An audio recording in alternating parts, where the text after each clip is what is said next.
Swimming માટે થઈને અમારું સ્વિમિંગનો ટાર્ગેટ છે 150 કિલોમીટરનો ડિસ્ટન્સ છે. સોમનાથથી અમે 21 તારીખથી નીકળશું અને દેરવાડા 1 તારીખે પહોંચશું માર્ચ. ખાસ કરીને તમારો ઉદ્દેશ શું છે ને કેટલું લોકો સાથે જોડાશે? અમારો ઉદ્દેશ એ છે કે અમે યુથ ડિસિપ્લિન પ્રમોટ કરવા માંગીએ છીએ. મેક્સિમમ જે યુથ છે આપણું એને સ્પોર્ટ્સમાં આગળ વધારવા માંગીએ છીએ. સેકન્ડલી અમે ટુરિઝમ ડેવલપ કરવા માંગીએ છીએ. અમે આ એક્સપેડિશન કરશું તેમાં સોમનાથથી ચાલુ કરશું અને દેરવાડા સુધીમાં જેટલા બી વચ્ચે ટાઉન હશે, જેમ કે આપણે મૂળ દ્વારકા છે, સૂત્રાપાડા છે, તો ત્યાં અમે ટુરિઝમ ડેવલપ કરવા માંગીએ છીએ. એનાથી ઇકોનોમી બી સુધરશે આપણા દેશની.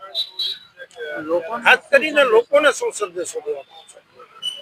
લોકોને અમે આધ્યાત્મિકતા તરફ ઓલું કરવા માંગીએ છીએ અને બીજો સંદેશ એ છે કે ડિસિપ્લિન પ્રમોટ કરવા માંગીએ છીએ. મેક્સિમમ માઇન્ડસેટ બધાનું બદલવા માંગીએ છીએ કે આપણે બધાને શું હોય કે દરિયાથી બીક લાગતી હોય, પણ આ એક્સપેડિશન કરીને અમે એ કહેવા માંગીએ છીએ કે આપણા હ્યુમનમાં બધી કેપેસિટી છે, આપણે બસ કરે જ જોઈએ. સરકાર પાસે તમારી શું અપેક્ષા છે ખાસ કરીને ટુરિઝમ ક્ષેત્રે?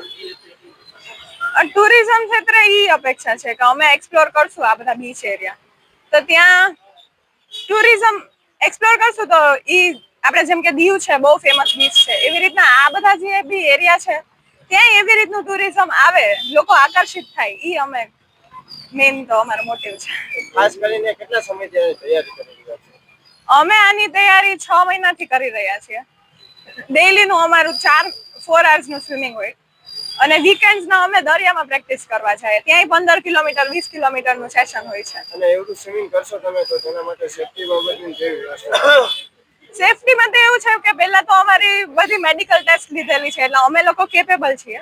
પણ સેફટીમાં હારા અમારે લાઈફગાર્ડ હશે, 2 બોટ હશે અને એવરી સ્વિમર હારે 1 કાયાકર્સ હશે. અમે 3 સ્વિમર્સ હશું અને 4 કાયાકર્સ હશે.